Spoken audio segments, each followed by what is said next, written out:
já ouviu a expressão presente de grego? E a expressão cavalo de Troia? Ou então a expressão calcanhar de Aquiles? Você já se perguntou de onde elas surgiram? Bom, meu nome é Nayara e no vídeo de hoje eu vou tentar esclarecer essas dúvidas. E para isso eu vou utilizar o filme Troia, produzido em 2004. Vamos lá?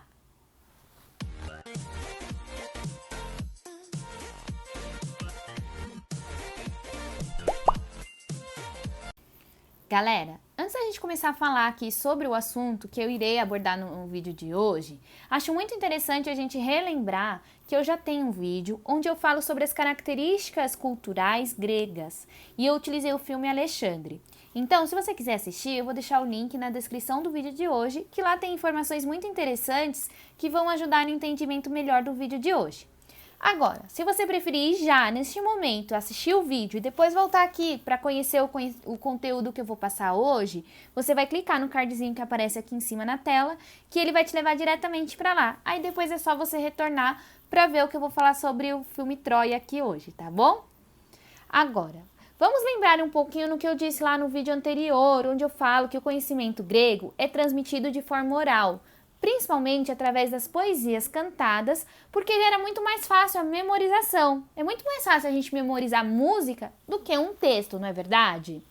Falei também que a mais importante, mais conhecida poesia é a epopeia A Ilíada e a Odisseia, registrada por Homero. Pois bem, no vídeo de hoje vamos nos atentar a essa epopeia, tá bom? Que ela traz diversas características da Grécia arcaica, da Grécia mais antiga, tá bom? Bom, vamos nos atentar mais um pouquinho sobre essa transmissão de conhecimento oral. Você já escutou aquele ditado popular que fala que quem conta um conto aumenta um ponto? Pois bem, até que as histórias gregas arcaicas fossem registradas, ela não é uma história que apresenta a verdade absoluta, ela sofreu diversas alterações, tá? O importante é que essas histórias nos trazem elementos que remetem como se estruturavam os gregos, como se era a cultura grega, tudo que eles acreditavam, todas essas características, tá? Que são importantes para a gente entender como esse povo se estruturou. O mesmo ocorre com a Ilíada e a Odisseia, que foi registrada por Homero séculos depois do seu ocorrido. Para quem não sabe, a Ilíada retrata a Guerra de Troia. E a Odisseia retrata o retorno do rei Odisseu de Troia após o conflito para sua ilha, a ilha onde ele residia, que é a ilha de Ítaca. Essa importante epopeia nos apresenta diversos elementos que mostram como os gregos se estruturavam, tá bom?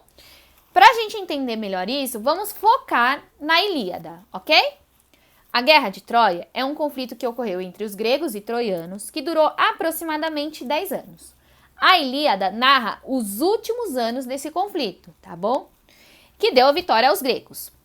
Não se sabe a veracidade deste conflito, porque após escavações arqueológicas, historiadores e arqueólogos não encontraram vestígios gregos dentro de Troia, tá? Mostrando dessa forma que ainda não foi comprovado que os gregos penetraram Troia após esse grande conflito. As pesquisas ainda estão em andamento, porque houveram alguns erros do arqueólogo responsável por essa pesquisa, mas elas estão em andamento. Pode ser que se descubra a veracidade deste conflito, tá bom? Segundo historiadores, Troia é uma cidade localizada numa colina elevada e ela era toda cercada por uma muralha impenetrável na Ásia Menor, onde atualmente é a Turquia. O filme Troia nos traz diversas cenas que remetem a essa muralha impenetrável, como era difícil chegar a Troia, que os gregos tentavam muito entrar naquela cidade, dominar aquela cidade para ter o poder maior dentro da Grécia, né? Porque Troia está localizado na Ásia, né? Na parte oriental. Então era muito interessante para os gregos dominarem aquela cidade. Eu acho que a cena mais emblemática é quando os reis estão reunidos, deliberando a ida para Troia, para esse conflito, e diversos reis citam essas muralhas impenetráveis, né? E o mesmo ocorre do lado troiano, né? Os personagens que fazem o papel de troianos sempre estão seguros diante dessa muralha impenetrável. Eles se sentem seguros devido a essa muralha impenetrável. A narrativa do poema gira em torno principalmente das duas personagens principais, que é o Heitor e Aquiles, né?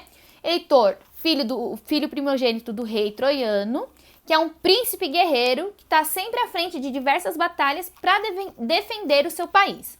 Já Aquiles é líder de uma tribo guerreira, tá? E ele sempre se destacava nos conflitos. E o seu intuito de estar sempre se destacando nesses conflitos é marcar seu nome na história, ser lembrado futuramente de ser um grande guerreiro, de ser um cara destemido e tudo mais. Bom, antes da gente falar dessas duas personagens tão emblemáticas dessa epopeia, vamos analisar um pouquinho como os gregos estavam ali estruturados nessa situação. O filme nos mostra que existiam diversos reis, né, que se uniram para ir para o conflito de Troia, né? Isso faz com que a gente observe que a Grécia é composta por diversos povos, cada povo com seu rei, com seu governante, certo? Porém, existia o rei Agamenon, que é o líder desses reis, né? Ele é o todo-poderoso dentro desses reis. E ele estava em busca de mais ambição. Ele queria conquistar Troia por estar localizada na região mais asiática. E assim o poder grego ficaria tanto do lado ocidental quanto do lado oriental, tá? E aí ele governaria todo o mar Egeu, tem todo aquele poder ali nas mãos dele, tá bom? Outro ponto muito importante da gente observar no filme é as diversas falas do rei Odisseu, principalmente para Aquiles, falando que às vezes é preciso servir para poder governar. O que essa frase quer dizer, nos mostra, né, nos apresenta? Que muitos dos reis, às vezes, serviam de súditos para esse rei Agamenon para conquistar um certo poder, acreditando que se ele fosse à guerra com Agamenon, ele conquistaria uma terra em algum lugar que eles passassem. Né? O rei Agamenon, por gratidão, poderia dar um pedaço de terra para ele governar.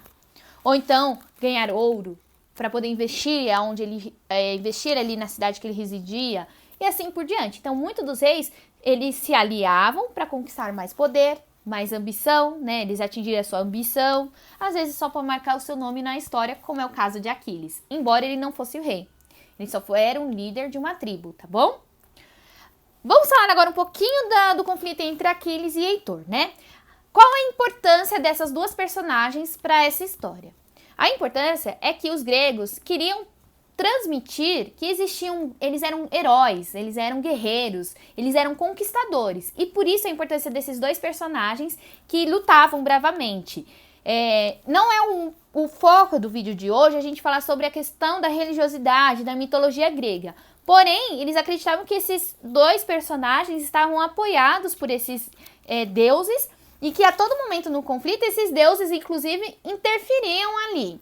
Então, é uma forma de legitimar a grandiosidade grega, tá? De ser guerreiros, de serem conquistadores. Por isso que traz à tona esses dois personagens, dando muita importância a eles, tá bom?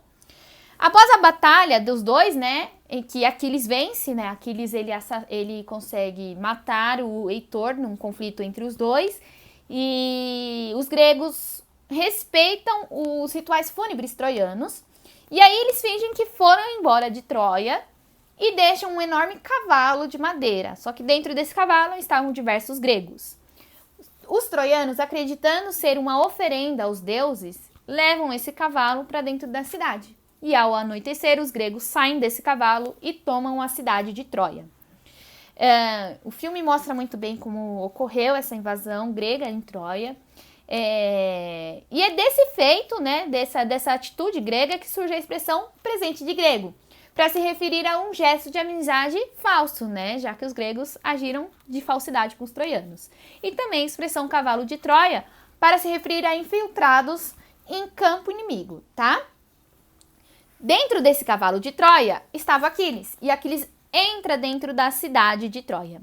Eu, Nayara, não posso afirmar que ele entrou na cidade de Troia atrás da prima de Heitor, né, no qual no filme mostra que houve um relacionamento amoroso entre eles. Eu não sei se isso é verdade, tá? Não sei se o poema retrata isso. Porém, sabe-se que ele entrou dentro da cidade de Troia e que recebeu uma flecha envenenada no seu calcanhar, levando à morte dele, né? O calcanhar, segundo a mitologia, era a parte mais vulnerável de Aquiles. E é daí que surge a expressão calcanhar de Aquiles para representar algumas partes vulneráveis, algum ponto vulnerável aí de alguma coisa. O importante dessa grande epopeia é que ela nos mostra que os gregos sempre estavam articulando para atingir os seus objetivos, sendo eles ambição por poder, né, ter mais poder, que é o caso de Agamenon, que ele queria dominar toda a Troia para conquistar, governar tanto o lado ocidental quanto o lado oriental, aquela ambição por poder, né? E todos os reis que ali estavam com ele tinham essa ambição também, né? No caso do seu irmão é o orgulho ferido, né? Que Helena o abandona para ficar com o irmão de Heitor. Ou então, o caso de Aqueles, que queria simplesmente deixar o seu nome registrado na história e que todos lembrassem dele, né? Então, eles se aliavam, os gregos se aliavam ali para buscar esse poder, eles estavam sempre articulando, né? Isso é muito interessante. E também que é um povo guerreiro, um povo conquistador, um povo expansionista. Todas essas características são apresentadas nessa grande epopeia, tá bom? Eu vou voltar a falar dos gregos, tá? E aí eu vou utilizar diversos filmes. Hércules 300, vou voltar a falar do Alexandre, vou usar diversos filmes aí pra gente entender um pouquinho mais sobre a Grécia. E no vídeo de hoje, eu utilizei novamente o livro do Pedro Paulo Funari, Grécia e Roma. Vou deixar a bibliografia dele na descrição do vídeo. Vou deixar também o link do primeiro vídeo que eu falo sobre a Grécia, tá bom? E o trailer do filme Troia. Se você gostou, deixa seu like, compartilha, comenta, porque dessa forma você vai ajudar a aumentar a visibilidade do canal. E aí muito mais pessoas vão ter acesso a esse conteúdo, tá bom? Se você quiser, pode me seguir no Instagram, que lá eu vou estar sempre abrindo caixinhas de perguntas para quem quiser tirar suas dúvidas, mandar sugestões, todas elas são muito bem-vindas, tá? Se inscreva no canal para continuar acompanhando aí as novidades, os novos vídeos que eu vou postando e tudo mais, tá? Muito obrigada!